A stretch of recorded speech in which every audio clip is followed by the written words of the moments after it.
Hello all, welcome to code Kattadi Telugu. మీరు ఎప్పుడైనా ఆలోచించారా మన ఫోన్ ఎలా వర్క్ అవుతుంది? వాట్సాప్ మెసేజెస్ ఎక్కడ స్టోర్ అవుతున్నాయి? ఒక మెసేజ్ ఒక ప్లేస్ నుండి ఇంకో ప్లేస్కి ఎలా వెళ్తుంది?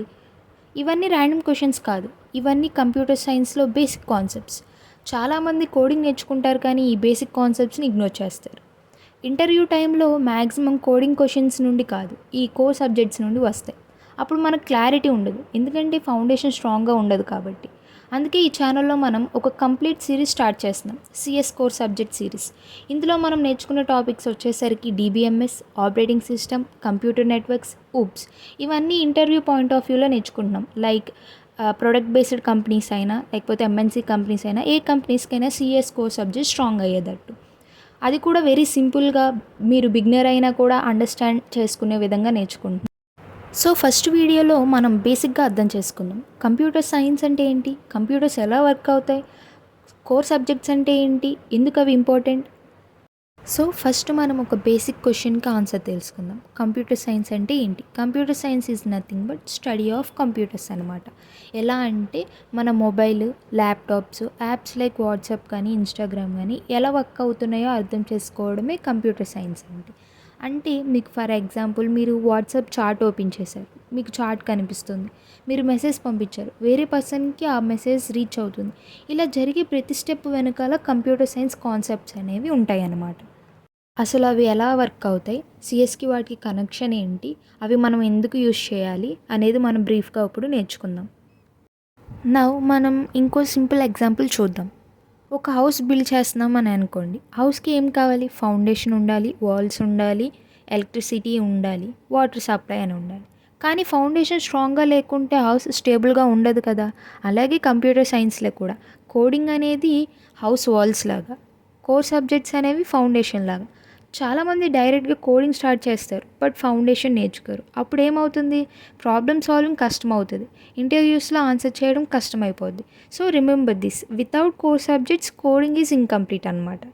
సో ఇప్పుడు మనకి అర్థమైంది కదా కంప్యూటర్ సైన్స్ అంటే ఏంటి, ఫౌండేషన్ ఎందుకు ఇంపార్టెంట్ అని. కానీ ఈ కోర్ సబ్జెక్ట్స్ ఏంటి, మనం ఎగ్జాక్ట్గా ఏం నేర్చుకోవాలి? For that let's see one by one. First వచ్చేసరికి డిబిఎంఎస్ అంటే ఏంటి? Database management system. అంటే మన డేటాని స్టోర్ చేయడానికి, మేనేజ్ చేయడానికి యూజ్ చేసేది అనమాట. ఒక ఎగ్జాంపుల్ తీసుకుందాం. మీరు వాట్సాప్లో మెసేజ్ చేస్తారు మీ ఫ్రెండ్కి, ఆ మెసేజెస్ ఎక్కడ స్టోర్ అవుతాయి? డేటాబేస్లో. అలాగే మీరు ఇన్స్టాగ్రామ్లో మీ ఫోటోని అప్లోడ్ చేశారు, అవి ఎక్కడ స్టోర్ అవుతాయి? అవి కూడా డేటాబేసెస్లో స్టోర్ అవుతాయి అన్నమాట. సో సింపుల్ డెఫినేషన్కి వచ్చేసరికి DBMS is used to store and manage the data efficiently. మన సెకండ్ టాపిక్ వచ్చేసరికి operating system, OS. Operating system అంటే ఏంటంటే కంప్యూటర్స్ని కంట్రోల్ చేయడం. మీరు ఫోన్ యూజ్ చేస్తున్నారు కదా, అందులో మనకి ఆండ్రాయిడ్ ఆర్ ఐఓఎస్ ఉంటుంది కదా, అదే ఆపరేటింగ్ సిస్టమ్ అంటే. అసలు ఓఎస్ ఏం చేస్తుంది? యాప్స్ని రన్ చేస్తుంది, అలాగే మెమరీని మేనేజ్ చేస్తుంది, ఫోన్స్ని కంట్రోల్ చేస్తుంది. సింపుల్గా చెప్పాలంటే OS is the brain of the computer. మన బ్రెయిన్ని మనం ఎలా కంట్రోల్ చేస్తుందో ఈ ఓఎస్ అనేది సిస్టమ్స్ని కంట్రోల్ చేస్తుంది. మన థర్డ్ సబ్జెక్ట్ వచ్చేసరికి కంప్యూటర్ నెట్వర్క్స్ అనమాట, సిఎన్. నెట్వర్క్స్ అంటే ఏంటి? కంప్యూటర్స్ మధ్యన కమ్యూనికేషన్. ఫర్ ఎగ్జాంపుల్, మీరు ఇప్పుడు మీ ఫ్రెండ్కి ఒక మెసేజ్ పంపించారు, అది వేరే పర్సన్కి ఎలా వెళ్తుంది? త్రూ ఇంటర్నెట్ ద్వారా కదా, అదే నెట్వర్క్ అంటే. సో సింపుల్ డెఫినేషన్ ఏం చెప్పొచ్చు అంటే computer network is used to communicate and share data between the systems. మన లాస్ట్ సబ్జెక్ట్ వచ్చేసరికి ఆబ్జెక్ట్ ఓరియంటెడ్ ప్రోగ్రామింగ్. అంటే ప్రోగ్రామింగ్ని ఈజీగా ఆర్గనైజ్ చేయడానికి యూజ్ చేసే మెథడ్ అనమాట.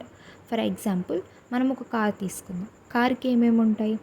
కలర్, స్పీడ్, ఇంజిన్, ఇవన్నీ కార్ యొక్క ప్రాపర్టీస్ అనమాట. అలాగే ఆబ్జెక్ట్ ఓరియంటెడ్ ప్రోగ్రామింగ్లో కూడా ఆబ్జెక్ట్స్ అలాగే ప్రాపర్టీస్ అనేవి యూజ్ చేస్తాం. సో సింపుల్గా object oriented programming is a way to design programs using objects అనమాట. ఐ హోప్ ఇప్పుడు మీకు ఒక క్లియర్ ఐడియా వచ్చింది కంప్యూటర్ సైన్స్ అంటే ఏంటి, కోర్ సబ్జెక్ట్స్ అంటే ఏంటని. నెక్స్ట్ వీడియోస్లో మనం ప్రతి సబ్జెక్ట్ని డీప్గా నేర్చుకున్నాం, ఎస్పెషల్లీ ప్లేస్మెంట్ పాయింట్ ఆఫ్ వ్యూలో. నాకు తెలుసు స్టార్ట్ చేయడం కొంచెం కన్ఫ్యూజన్గానే ఉంటుందని, బట్ పర్లేదు, మనం కలిసి నేర్చుకుందాం. So if you are serious about your preparation, subscribe to code Kattadi Telugu. I promise మీ టైం వేస్ట్ చేయకుండా యూస్ఫుల్ కంటెంట్ మాత్రమే ప్రొవైడ్ చేస్తాను. Thank you for watching. See you in next videos.